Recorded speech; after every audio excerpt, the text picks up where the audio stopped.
Welcome back, everybody, and this is another video for you. And we're in my basement arcade, and I'm going to be talking a little bit about my Super Hang-On. I picked this up back in May, I believe, and it was really cheap, which is one of the most appealing things to me about some games sometimes. And I do really like Super Hang-On. It was a game I played a ton on my Sega Genesis, and it's really not in bad shape, but it's in bad shape at the same time. Let's just talk about it a little bit here. I'm going to just take this off the tripod. Okay, so here it is. We got the plastics here a little bit yellowed. Some of the graphics are ripped off the stickers. Now, I can get these stickers reprinted up. That's not a problem. There's some cracking here around some of these things. And what I'm going to do is I'm not going to spend a lot of time repairing that. What I'm going to do is just put some large washers. And I'll probably paint them white and just put them over top of screw holes. That'll look good. Speaker grills need to be repainted. It's filthy behind this. And the main reason it's filthy is because this actually has a fan in the case, and it just sucks every little bit of dirt inside. The locks have been drilled. I've got fresh keys for that. Same thing here. This lock, there's no key for. And you'll notice that the vinyl, you can't really see it there, but the vinyl fell off of it. And I've got it right here. Now the vinyl's not going back on, but there is part of the sticker there if I wanted to reuse that, but I can get that printed as well, so I'm not too concerned about that. The controls are in decent shape. This needs to be fixed because it actually, you can kind of go over top, and I can't really explain it, but the throttle needs to be repaired. I need to take it apart and figure out what's going on with it, but the cable's good. Same thing with the brake cable, but the spring is missing. As you see, it doesn't spring back, so that needs a new spring. Turbo button works fine. It's got new grips on it. The grips aren't even the original ones anyways.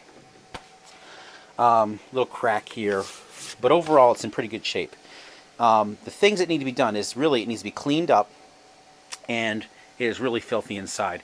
The monitor needs a cap kit, and plus I've got all the parts for it. It's not just a cap kit I'm going to be doing, but I'm also going to be putting in a new flyback. That might not be the problem with it, but it's a K7000, and those are notorious for having bad flybacks, particularly if the screen knob is white, and I will show you what I mean by that when I pull this thing out. But first, I just want to power it on for you guys. Let me move the tripod a little bit closer because you don't need to be so far away. Okay, so I want to kind of get it so you can see the throttle while I'm doing this. Okay. Oops.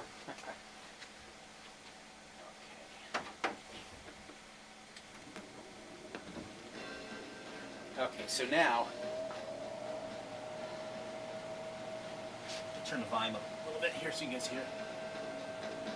Okay, so on the beginner stage, you see it's filthy inside here, and the monitor will start to bloom the longer it's on. It doesn't look too bad here, it's very dim though. This is really dirty on the inside, I've got to clean it out. Okay, so now, you notice that it's going all by itself. The throttle is kind of stuck on. And you see it's up to 280 where the turbos will work. Now if I twist it, there you go. Kind of play with it. Now you see that goes down to 247. And I can get it to go up to 270. I can get it to go up to full speed. But I don't have full control of it. Something's messed up in there. The cable's working, it's just that it's not working very well. Let me just get a little closer so you can actually see the display and how dirty it is. So you can see this dirt here is actually on the plastic, not on the monitor itself. So I got to pull this whole thing apart to get it cleaned out. Not only that, to do the cap kit on the monitor, you see the reds are also very dark. Let me pull this thing out. Nice that it's on casters. Okay, so here we go. Here's the door. You see there's no vinyl on this door. There's the game board. If you can see inside, it's filthy inside, just full of dust. And then I'm going to unplug it. Okay. Get around back here. Okay, so here is inside. Here's where the monitor is. Now I don't know if you guys can see it, but yeah, you guys can't see it really. Those are the that's the flyback right there, and that's got white knobs on it. So I have a replacement here. Let me just put this on the tripod for a second. Be right back.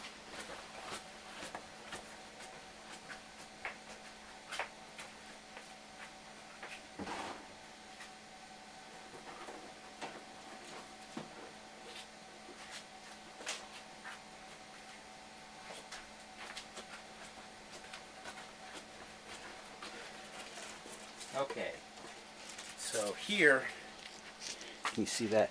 This is the new flyback. This provides a high voltage to the tube on it, and you see it's got black knobs. That doesn't really mean anything because this is a replacement part. And here's the cap kit for it as well. It's got all the caps in it and the hots.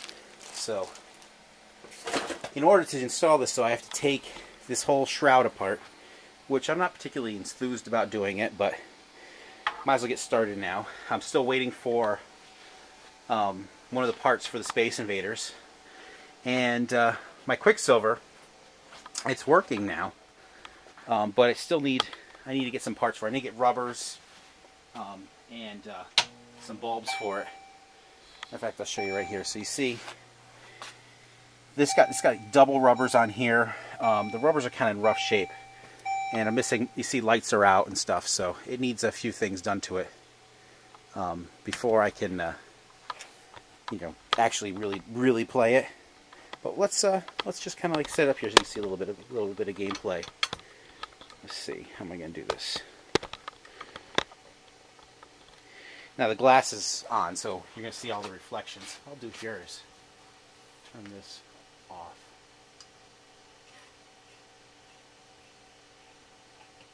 Okay, does that make you see a little bit better? I think you see a little bit better.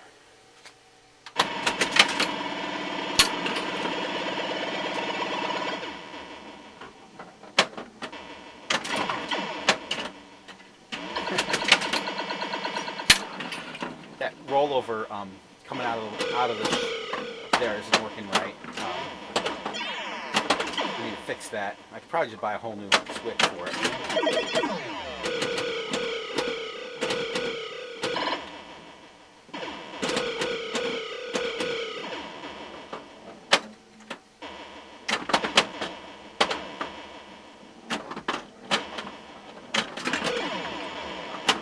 But this game is really fun. One of the things I love is the sounds to it. It just has kind of like this 8-bit sound to it, like a kind of somewhere between the NES and the Atari 2600. It's really, the sounds are just great. They just have a certain feel to them, which I really like.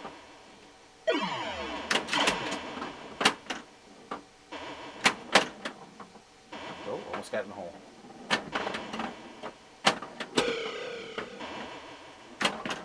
And the flow to this game is actually pretty good. It's surprisingly good. I really like this game. I'm excited about getting this thing working. I think that will work really nice with it is a bunch of LED lights in it. So I'm ordering bulbs, but I'm also going to get a few LEDs and try them in a few spots. See how I like that.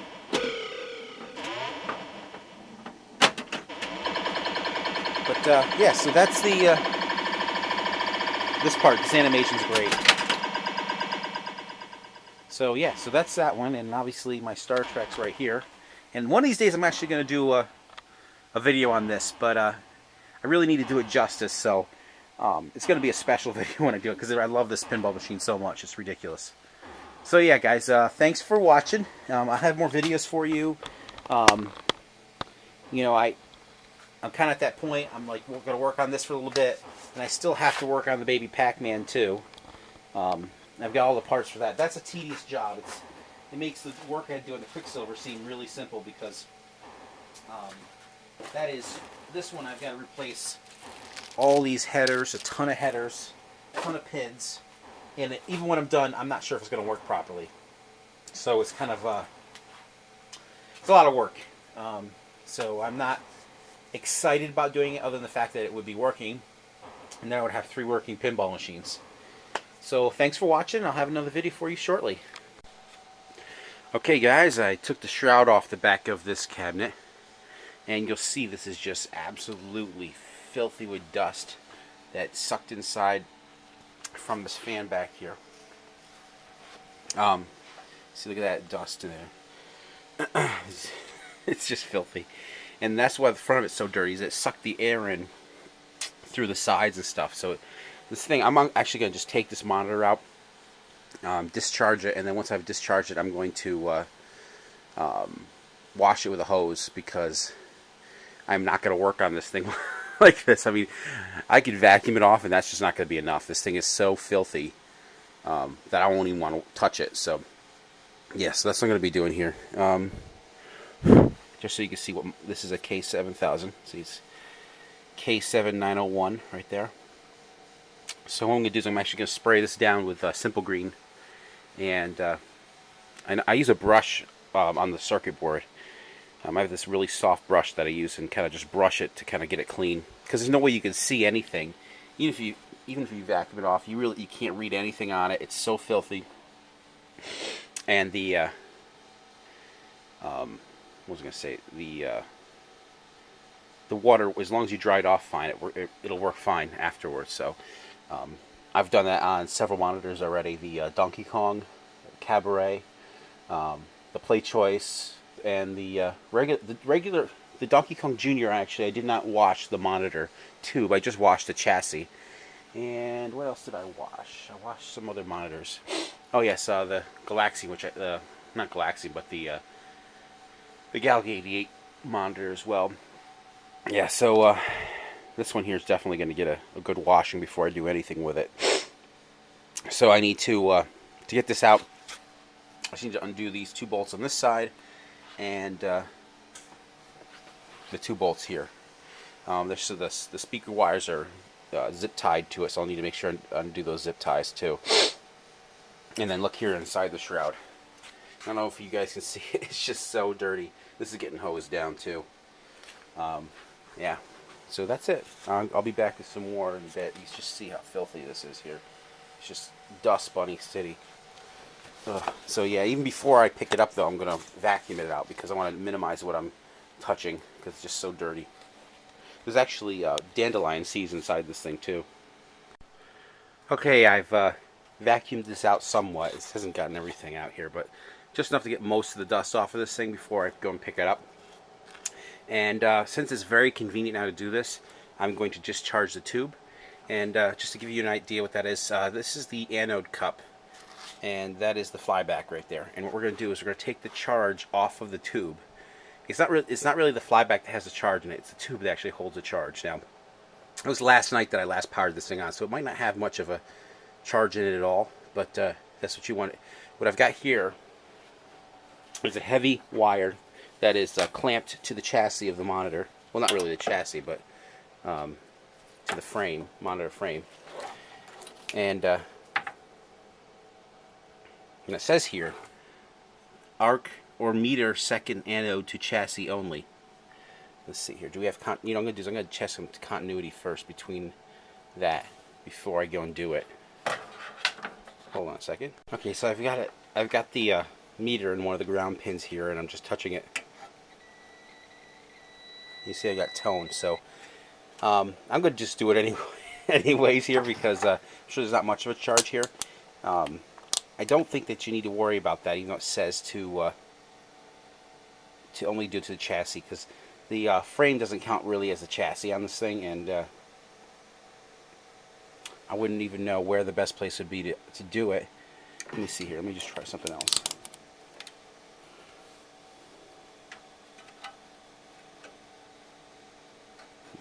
There's nothing between those two. I'm just gonna do it to the frame. Okay. So at the end of this cable, I've got an old screwdriver right here, and you've seen it in another video of mine, and it's just attached to the screwdriver metal part, and this is obviously a good insulator. So all I'm going to do is going to take this here, get this in the shot, touch it underneath there, and there wasn't any static charge or anything going off. So this thing is pretty much discharged anyways. Okay, get this thing to flip up so you can see it. There's the clip right there. But what I'm going to do is I'm actually going to just leave this here for a while before I take the monitor out. Because you can actually build up a second charge on the tube, even when it's powered off. So I haven't been hit by it, so I don't know how much of it is, but it's enough to get a little spark. I didn't get a spark the first time, so I'm not particularly worried about it on this one. But on a couple other monitors I've had that happen. So normally what you do is you touch it, wait like 5 minutes, touch it again, wait another 5 minutes, touch it again, make sure that you got it all out. But I'm not really worried here. And besides, I'm not really going to be touching this right away. So that's it, guys. Okay, guys. I was hoping I'd be able to fit this monitor in my large sink here in the basement, but it's not big enough. Just because it was a 19-inch tube, I was hoping I wouldn't have to go outside in the middle of November up here in upstate New York. So looks like I'm going to have to anyways. Hello, everybody. Welcome back. And I'm just going a little bit further with this video. I actually have not done the cap kit in this monitor yet. What you're looking at and what happened is I took this monitor out, I went to wash it, I washed the tube and brought it back over to my workbench and washed the board and everything on this thing. Brought it back to my workbench and I went to remove the neck board. This is the neck board right here. And then when that happened, this is the original tube. I actually snapped the tip of the tube off there and broke the vacuum seal on it. So this tube is now trash. And I was pretty upset about that. And not hugely upset. But anyway, so I went to my local flea market and I got this TV set. This is a Philips Magnavox TV set. The guys there were actually really helpful and they let me actually open them up because he had like 7 19-inch TVs there. And of all the ones there was only one of them that matched up with the right ohms resistance on the yoke. And the yoke is this right here. This is the yoke. You see it's wire wrappings. And these two are the green and yellow wires. And this is the blue and red. And I forget which one is vertical and which one's horizontal. But essentially, this is the deflection yoke. And what that does, it takes the electron beams fired from the gun right here, the different color guns, and deflects them so that they draw the picture on the phosphorus on the back of the tube. Now, the thing is, you want ones with the same resistance. That tells you like pretty much how many wrappings there are and stuff, and that will properly aim the tube. So I was able to measure this, and the red and the blue matched exactly the same. It was 2.8 ohms resistance. These didn't match up exactly. It was actually 12.7 on my original, and this is 14 on the new one. But that just adjusts how wide or tall the image is, and it was close enough so that now we've got a beautiful picture here on this game. What a difference it makes. I didn't even have to do the cap kit on this thing. I don't even know if I am. Now the only thing I need to do is do some adjustments on this. There's a tiny bit of pin cushion on the edge here, but other than that, it's really actually very good. So yeah, turned out really great. I don't know. I'm gonna probably save the cap kit because I got a bunch of other K7000s, and I'm not gonna change out the flyback coil at all. It seems to be working fine.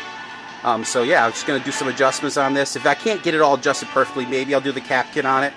But yeah, this looks really good. The only thing I have left to do, is cosmetic work on it and fix the throttle and brakes so they work properly. So yeah, it turned out great. I mean, this thing was absolutely filthy on the inside. I don't know if I showed you that earlier, but yeah. So over here is the back of the shell, and you can just see in here because that fan, it just sucks in so much filth. Yeah. So that's it, guys. Now, if you didn't have the right resistance on the yoke, you could swap the yokes from the old one to the new one, as long as you got the same number of pins on the back. But that's a real pain to do that, because then you have to do all the getting it aimed properly and all this other stuff. So yeah, this turned out really good. So I will be back with another video for you shortly. One of the things I hate about this, though, is the fact that in free play mode, it just keeps playing the game over and over again without any kind of interaction. So this is not going to be in free play mode when I'm done. Yeah, so here, get this thing to go.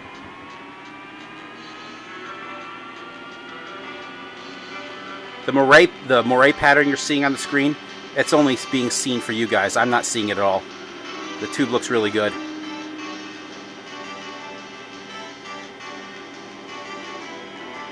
I can't hit the turbo here. But you see, I can go full speed if I have the thing just right, but it definitely needs a little tuning on it.